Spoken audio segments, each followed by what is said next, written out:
You're live. You're live. Say hi. Hello, my name's Paul Bennett. I'm an author, and we've introduced this Facebook Live to give you some feedback on questions that we've had people send in. I've been a full-time author now for how many months? 7. 7 months now, and I was also writing before that as a part-time job. I've now completed, well, I'm just about to finish book 11. Not all those have hit the stores yet. We're about 3 behind in terms of editing and so on. One watcher. Pardon? You have one person watching. Oh. So I thought I'd answer some questions that people have sent in. Jody called in and asked, what are your hobbies? And so I have a number of hobbies actually, other than writing, which is actually more of a, I guess, hobby slash job. I do like to play games on the computer. My favorite games include, at the moment, Minecraft. I play World of Warcraft as well as, or not World of Warcraft, sorry, World of Warplanes, as well as World of Tanks and occasionally World of Warships. But usually those are only in the evening, or if I just need a quick break, I'll play a quick game of Warplanes and so on. I can see myself on the monitor now, so that makes it a little bit easier to see what's going on. Marika asked if I had any world building tips. So one of the things that I find is important when working in a fantasy world is you have to have this concept of history. History is very important in our world, and so having a history in any world, things don't exist in a vacuum. The characters do things based on what they know of history, and so on. If you look at our own culture, we have so many references to things like World War II, for example, or what's going on in the news. Take your pick. There's all kinds of things, and so these are things that affect people's decisions and what they do, and so on. So I try to build a world that has a lot of depth to it. My own notes include things that will probably never show up in books. I like to have a complete history of everything that's going on. Sometimes I'll put little hints in the stories, but I won't go into detail. That gives me more fuel for later. And I've even considered writing some historical, I shouldn't say historical books, but books in the fantasy world that take place in a historical setting. Perhaps one day I'll get around to that. I got too many other books on the go and lined up for the time being. How many series do you have on the go, Paul? I have 2 series at the moment. So the Heir to the Crown series, I guess you would call that the premiere series, the larger series. Currently we're just getting ready to release book 6. And I'm already got an outline for book 7 and a partial outline for book 8. That will continue on quite a bit into the future. The second series I've started is called The Frozen Flame. First book is out. I'm just putting the finishing touches on the first draft of the second book in the series, which will be called Embers. It's more of a sword and sorcery type story. I also have other series planned. Right now we have some working titles. One of them will, I won't talk about the title so much, but one of them concerns the rise of a Temple Knight as she makes her way through the hierarchy of her orders and all the political events that take place around that.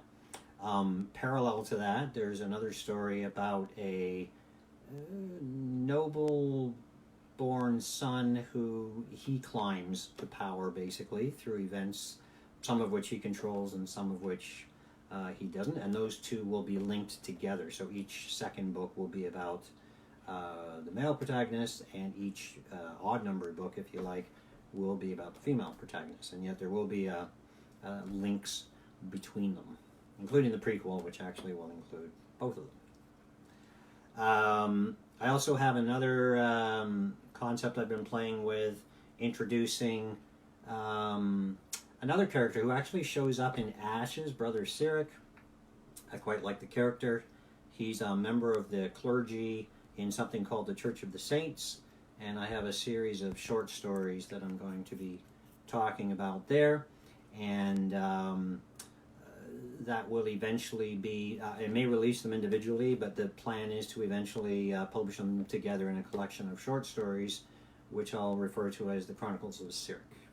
And how often are your short stories short? Originally, the idea of the short story was to allow me between series to act as a sort of a palate cleanser.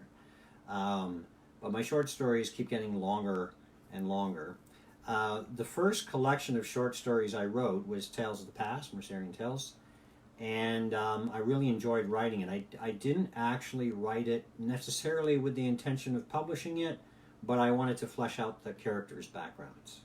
And so it was helpful for me as a tool to develop those backgrounds, which helped me going forward with those characters.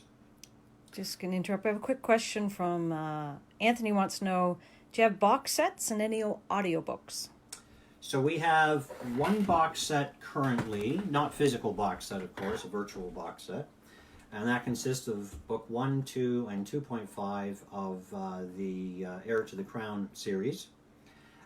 We also have the first 3 books on audio, available through actually a number of distributors, including Audible and others. And those were recorded by an English company. What was the name of the company? Tantor, W.H. Holmes. Yeah, Tantor, which is W.H. House, W.H. House. Yeah. And they're actually narrated by a wonderful actor named Greg Patmore, who did an outstanding job on the voices and so on. He acts out all the roles and everything, so it's not just a reading; it's more of a dramatic reading. So those were quite entertaining. We'll certainly look at doing further books at some point in the future, but my current schedule has me a little too busy to deal with that just at the moment. Would you ever voice them yourself? Would I ever voice them myself? The issue there becomes recording. I have equipment. I have a nice microphone, in fact, over here that I could record on, but I have 2 dogs that like to bark on occasion, so I'm not sure that this is the best place to do that kind of a recording, and I don't think I could do necessarily the same sort of justice that Greg Patmore did. So yes, I can do voices and accents, but I don't know. Maybe I'll try it. We'll see. I can't promise yes or no, but potentially at some point in the future I might. Excellent. I'd show you the dogs, but they're not in here at the moment. Well, hence the quietness. Save that to the end. We'll save that to the end, yeah. I have a question from Lori. How do you create a character? I started playing role-playing games when I was, I think, 13, if I remember. I might have the exact year wrong. And I started with a game called Dungeons & Dragons. Back then, I wouldn't say there was much role-playing. It was more about rolling dice and fighting. But as the years progressed, I've developed as what they call a dungeon master, game master, and I like to develop interesting plots for the players and also interesting people to fill that world. You know, if you look at even movies, someone, you know, a character may go into a corner store and there's someone in the corner store, but that could be a very interesting person. Every person has a life. And so I wanted to bring those characters to life. In fact, the majority of the characters in both of my series were actually developed by me as background characters. The original campaign that I ran, there were only 3 players, and that was my wife playing the role of Princess Anna, and 2 friends of ours, Jeff and Brad, who were playing Revy Bloom the Mage and Arnhem Castor. And then eventually another player joined us, Steve, who plays the wonderfully erratic Jack Marlowe, who someone commented on actually recently that they'd like to see Jack end up with someone, obviously not Beverly, if you're familiar with the books. So yeah, when I create one of these characters, I like to have a background to them. That's why I actually write some of these prequels. Now, Heir to the Crown didn't really have a prequel, but we did play around with a prologue. And in the original version of Servant of the Crown, all of Gerald's past wasn't in the story. In the original draft, it started with him on Walpole Street, and then immediately he was shipped off to the estate at Uxley. And I changed all that. What actually happened was I completely finished writing the first book, put it aside, and wrote Sword of the Crown. And I learned so much from writing that I then went back and changed quite a large number of elements of the first book so that people would have more feel for Gerald's character. And that led to developing his background and all the influences in his life. So yeah, I do a lot of character background. I have quite a few notes on all the characters. Yeah, as you can see, I've got lots and lots of binders here with all kinds of notes about things and so on. Fantasy World. Yep. Lots of binders with notes in them. I also have all these in electronic form as well, but sometimes it's just easier to flip through a book than it is to dig through something electronically. It really depends on what I'm looking for. I'm looking to see if I can see the original campaign book for Fantasy Wars, but I don't think it's up here. Heir to the Crown. Oh, there it is. As you can see here, this is the Heir to the Crown series is based on these adventures. This is only what I call 3 seasons worth. Each season is 12 episodes, so I had a lot of plot things to pick from. And so I have that. And there were 7 seasons in total of that. The characters in my new series, Athgar and Natalia, were actually developed from background characters from another campaign using the same rule system. And by the way, the rule system we used I developed with some input from the players. And actually that game system evolved from, believe it or not, a Napoleonic role-playing game. I'm a big fan of the Sharp books by Bernard Cornwell. I thought the players would enjoy playing the role of British soldiers in the Peninsular War of 1808 to 1815, or 14 I guess. And they agreed, and then we played that, and then I think it was Brad who said, you should put some magic in here and we could make it a fantasy game. So that's how the game evolved. Always loved fantasy and science fiction, but I'm also a big history buff. And, Bernard Cornwell is a huge influence on me in terms of writing. People have noted that before, although I've been compared to lots of other authors too. I have lots of his books up on the shelf there, along with many others. Also the classics, of course, Heinlein, Asimov are big ones, although I don't have a lot of Asimov books. I've read a lot, but usually I had those from the library or borrowed from friends. So quite a few influences in terms of my background here. Let's see, what have I got here? Share a little bit about your work in progress. All right, I've just been working on Embers, which is the second book in the Frozen Flame series. The Frozen Flame is about 2 main characters, Athgar and Natalia. Athgar is a fire mage. He uses the element of fire and manipulates it and so on. And Natalia is a water mage, so she can manipulate water, which includes ice, but she's not like Elsa from, Frozen, for example. It's quite different than that. And they're not innate abilities so much as a potential for magic, and then they require training to master their magical art. So I'm in the second book, Embers. Their story is progressing. When I wrote the first book, I really enjoyed writing Athgar's background with the orcs, because he's trained in magic by the orcs. And I won't give away much of the plot, but I will tell you that the orcs have returned. And so I've just been going through a bit of that, actually, as they come back and visit the orc village and meet up with old friends. But it's a bit of a dire circumstance. I won't give away the plot details. You'll have to wait till the book's available for that. And it's slated for release in January although, depending on events, it may come out sooner, but January is more likely to be the time. We still have to go through the editing process and so on. Still have to finish writing it. I still have to finish writing it up. I would have said I'd be done this week. I'd say probably next Monday or Tuesday, more than likely, before I finish it. I have my writing process has developed and evolved over the books. I'm very much a plotting type writer, so I have plot points literally detailing out what happens in each chapter.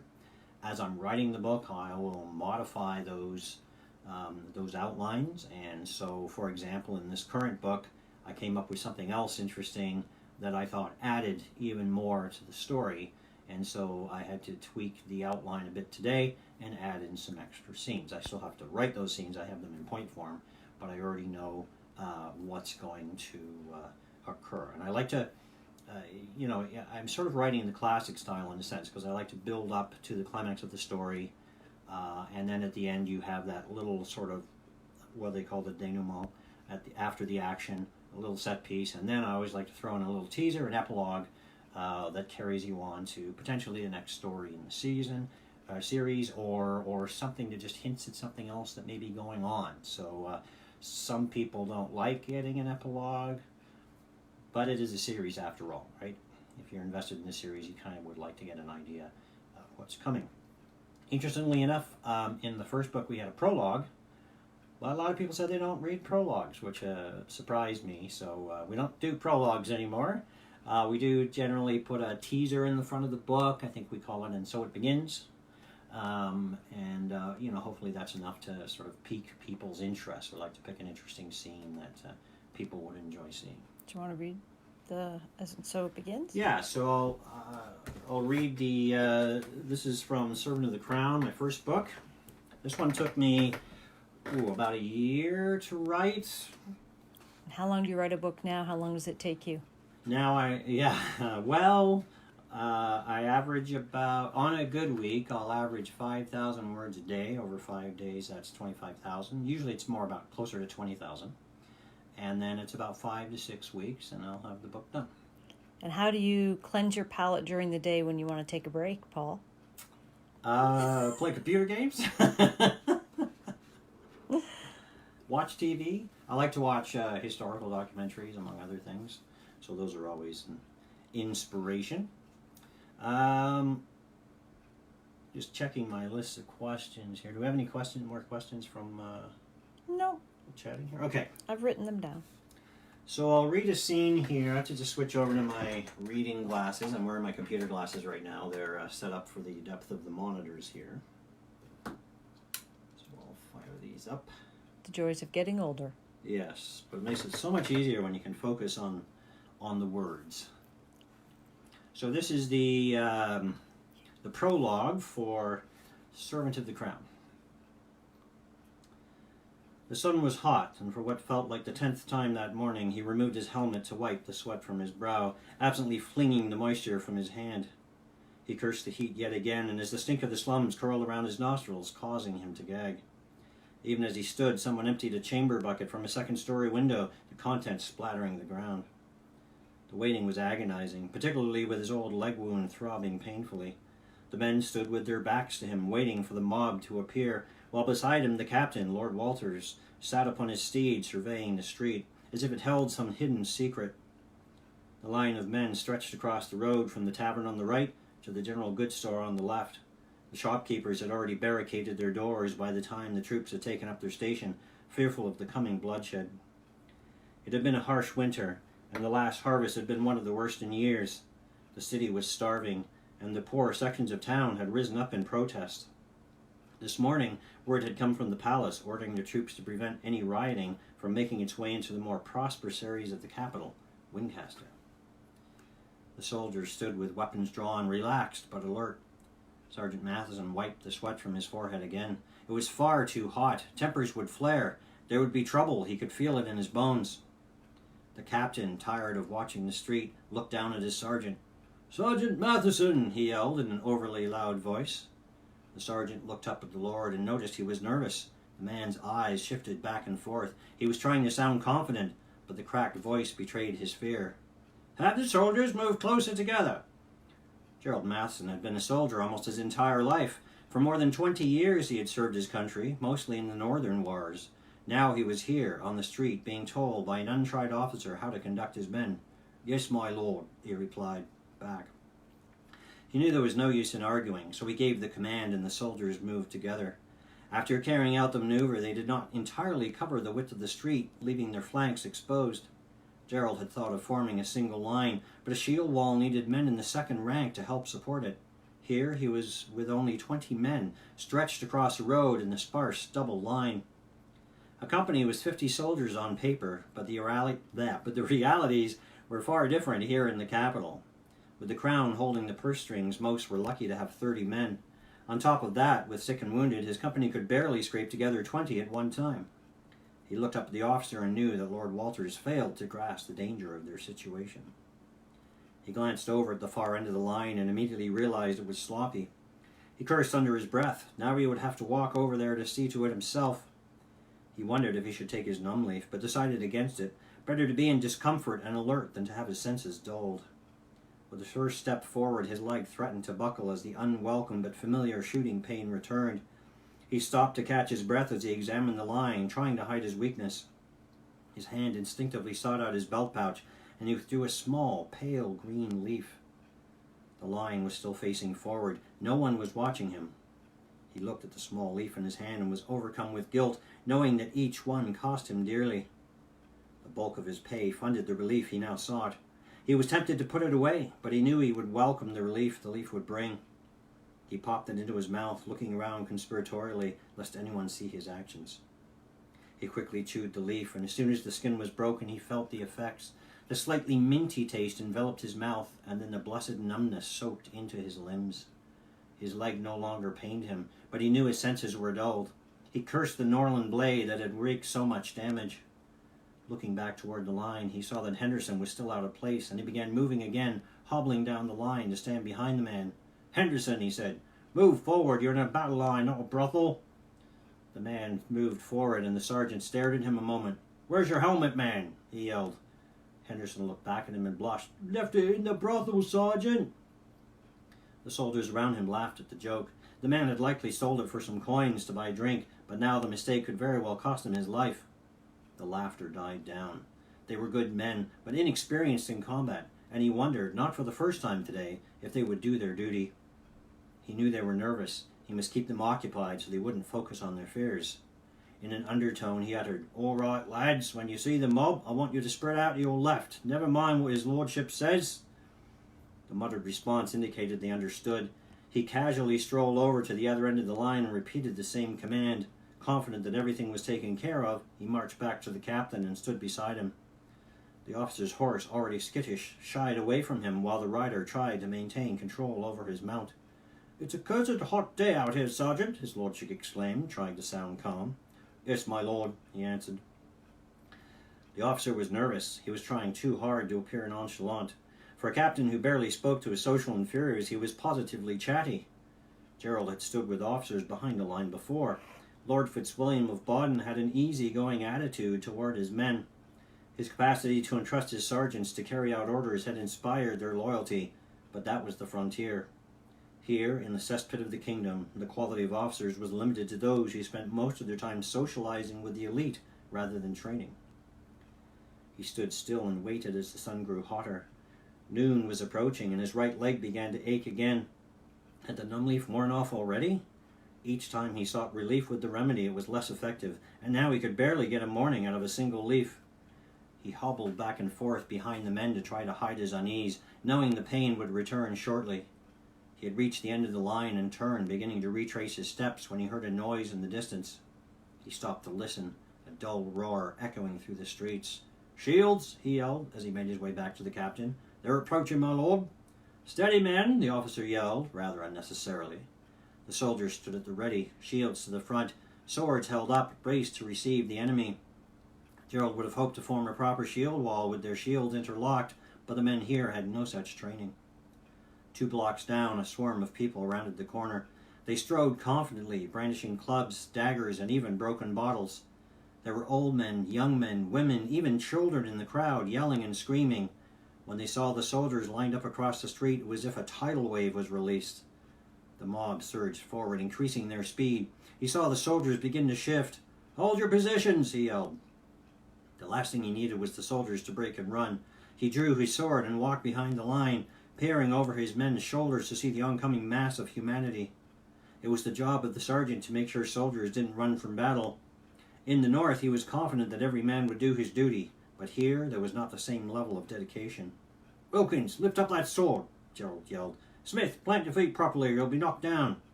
He distracted the men, made them think about what they were doing rather than focusing on the mob. The officer was yelling something, but he didn't give a damn. "Here they come, steady, steady, hold your ground." The mob slowed, then stopped short of the line, jeering at the soldiers that barred their way. He couldn't blame them. The king had been brutal in his suppression of past riots. The crowd was hungry and desperate, and he knew desperate people would do desperate things. Somewhere in the throng, yelling started. He watched people trying to gather the courage to attack. "Don't do it," he said under his breath. "Don't throw your lives away." "What was that, Sergeant?" said the captain. "Nothing, my lord, just keeping the men in line," he lied. The noise in front grew more intense, and then suddenly bottles and rocks were being thrown. Most hit the shields, doing no damage, but Gerald saw the bloody fool Henderson take a hit to the head. The man collapsed like a rag doll, and then the anchor at the end of the line was gone. The yelling intensified. He knew it was only a moment before the crowd attacked. He moved as quickly as he could to Henderson's position and dragged the fallen man back from the impending onslaught. A sudden primal scream emanated from the middle of the press of people, giving them the courage to surge forward. He stepped over Henderson's body quickly, grabbing the man's shield, and as he drew his own sword just in time. The riders hit the wall like water breaking against rocks. A thunderous sound erupted as bodies slammed into the wall of soldiers. The line moved back at least a foot and a half, but it held. He knew that if they could only continue to hold, the crowd would give up. He didn't want to have to kill these people. He silently prayed for them to retreat, but they clawed and stabbed with their makeshift weapons. The soldiers occasionally struck back with their swords, but mostly they hid behind their shields, trying not to be hit themselves. During the war, a soldier who didn't fight back was considered cowardly. Here, he was thankful, perhaps blood on both sides would be spared because of their inexperience. Sure enough, after the initial surge, the mob, resembling some obscene monster, backed away from the line, and the confidence they had displayed began to be replaced with fear. The grim reality of swords versus clubs, of bottles versus shields and armor began to sink in. You could see it in the face of the townsfolk, the sudden look of terror as they realized what was about to happen. Gerald was glad. They would retreat, and the already tense situation would be over. The troops would have stopped the mob, and things would return to normal. All that changed in an instant. As the crowd began to cautiously back away, the captain found his voice. "Kill them!" he screamed. "Kill them all!" Gerald looked up with horror at the captain's orders. "My lord, the people are dispersing. We should hold the line." Captain Walters had a wild look to his eyes. A fear had overcome him, and he looked down with rage at his sergeants. "Do as I say, sergeant! Kill the stinking peasants!" Gerald heard a yell come from the soldiers, and suddenly the terror they had held in for so long was unleashed, and they surged forward. This was no organized maneuver, but a mad rush at the enemy, many of whom had turned their backs to run. It was too late to stop it. The captain was yelling and screaming incoherently at the men. The sergeant stepped forward, determined to stop the madness, but collapsed to the ground, his leg giving out beneath him. He sat, stunned for a moment, staring at the pool of blood forming around him. He'd been cut in the assault, but the numb leaf and adrenaline had prevented him from feeling it. Now he was bleeding out, too weak to do anything but look on in horror as his life ebbed out of him. How did I get here, he wondered. How did my life culminate in bleeding to death in this stinking street of all places? And so that's the prologue to Servant of the Crown. Let's see if we can get the dogs in here. Daisy, Tilly. Daisy, Tilly. Apparently they're not cooperating today. Say go. Let me walk over here and see if I can get them to come. Tilly, Daisy, come. Oh, here comes one. Daisy, coming. Oh, here comes the other. Come on in here. Come on in. Come on. This is Tilly. She's the shy one. And this is Daisy, who loves attention. Hello. There you go. They're both rescues. We have an Sit in the corner. organization in London called SCAR, Second Chance Animal Rescue. They're both adopted through them. Hello, look over here. Who's that up there? Who's that? Who's that? Oh, there they are. You can see them on the monitor now. What type of dog is Daisy? Daisy is a Basset Hound and Labrador, so we call her a Bassador. Tilly is a bit more of a mix, so we're not quite sure exactly what Tilly's got in the mix. Although she does have the multicolored eyes that typically Huskies have, although some other dogs have them too. Hey, Tilly. Put yours up. You have to say come. Come. Tilly, come. There we go. This is Tilly. Oh, stretching. Stretching. Daisy is a hound, so she likes to howl in the morning, especially when she's getting her breakfast. Tilly is starting to learn to bark, aren't you? Aren't you? All right. Okay. Any other questions? Nope. Okay, I think we'll wrap up for today. We may try this again. This is the first attempt at doing Facebook Live. And depending on how we hear back from people, we may, we're definitely going to do this again on the weekend. Some people are in different time zones. And hopefully this will become a weekly thing, maybe bi-weekly, depending what kind of response we get. So until next time, thanks for tuning in or listening to it if you're listening to the recorded version. Tilly says goodbye.